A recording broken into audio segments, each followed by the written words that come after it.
Hello, welcome to my screencast. For my screencast, I'm going to do an overview of the edX course, The Science of Learning, What Every Teacher Should Know. This course is aimed for participants who currently practice and work in K through 12 settings, the teachers. This course will show participants about current research, how our brain learns, how it works, how it makes, stores, and retrieves memories. Participants will learn how their brain encodes memories, stores them, retrieves them for later use, why working memory is so important for learning, and ways to prevent it from getting overloaded. We will learn about strategies for making memories that stick and how to retrieve those memories as needed. Participants will learn about misconceptions that many students have about learning and ways to correct them. About student mindsets and their beliefs about learning and how their student beliefs can help their success or hinder their success. Participants will learn how to help students become independent and self-regulated learners so they can be successful in their own learning. And then participants will learn teaching strategies and assessment techniques that maximize student learning. Participants will also explore the different practical implications of cognitive science for classroom teaching in terms of choosing effective instructional strategies, developing useful assessments, and motivating student effort and designing learner-centered curricular units. This course will essentially enhance the practice of professionals, making it easier in the classroom, because once professionals can understand how learners learn, it will make their jobs so much easier. The course is set up. It's easily set up and can be accessed. In the syllabus, it outlines each section of each of the modules, and then it provides who the teacher is and then the different topics that are going to be gone through in each of the topics. The teacher background is provided in each of the different sections, has a different teacher. There are 4 sections for for this particular course.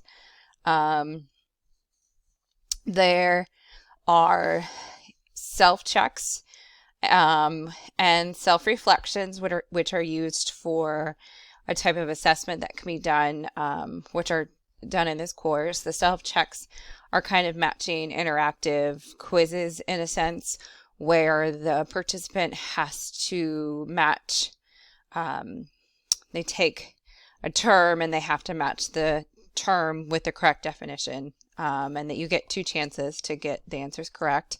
And the self-reflection is where the participant is given a prompt based on the topic or the module that they just reviewed, and they have to answer the prompt within the self-reflection. And for each of the self-reflections, the participant is referred back to a rubric, which is presented in the syllabus at the beginning of the course. You can also find the syllabus at the top tab within the course itself. Another opportunity that readers or participants have to read and to engage with peers in the course or their classmates is there are discussion opportunities.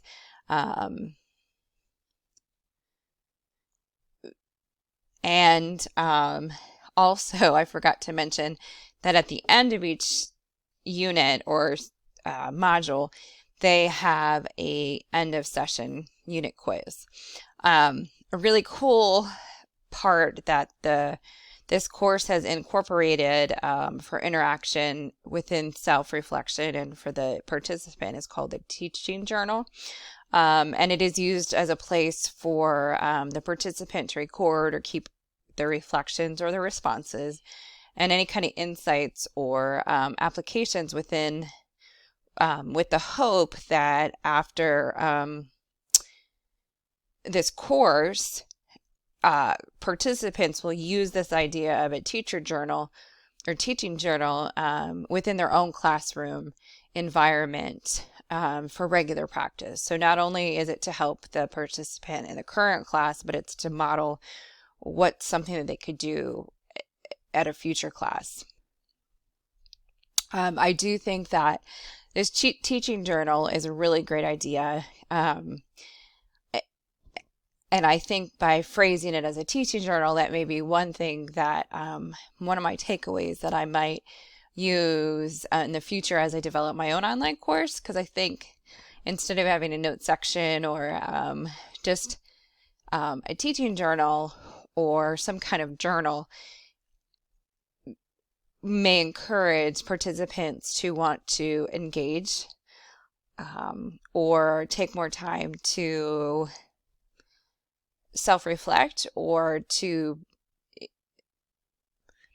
I guess, utilize this really cool kind of aspect that has to be modeled. So I think an idea of using a journal or thinking of how I'm going to phrase the way I'd like participants in the course to record information, I think I'm going to really think about the verbiage that I use.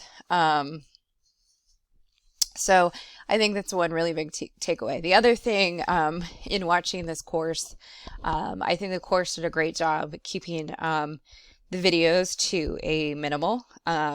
They were anywhere between 5 to 10 minutes. There was one video a little bit longer, but it was appropriate and fit in. So I think that the videos made sense and that they were not too long. So I think that's something to keep in mind is the length of your videos when you're doing online courses. It was also really helpful to have the transcripts right next to the videos because I was actually able to follow along and read. And I know that that is something that I will keep in mind or borrow, as we say, in the future when I keep my own online course. And then I think the other element that I might borrow from this course is I really liked how when you went through either the self-check matching or the quizzes at the end of each section, they were not ever very long. So the self-check usually had no more than 4 choices. And the quizzes, I don't think had more than like 6 to 8 questions. So I liked how neither of the self-checks or the quizzes were cumbersome in the sense of your brain having to quickly recall the information. So they were purposeful, and that's something that I would remember or I would be encouraged to borrow. I think the overall quality of this course, I think overall quality, I would rate it pretty high. I think would be easy for anybody to do. I think it's something that you could do, a classroom teacher could do during lunch time, planning time. You could do in the evening. I definitely think that it's worth, if a teacher completes this, the professional development points should be awarded to that teacher towards their certification renewal. So I definitely enjoyed this course and going through it, and do feel as though teachers and participants who take this course will learn a lot. Thanks for taking the time to watch my screencast.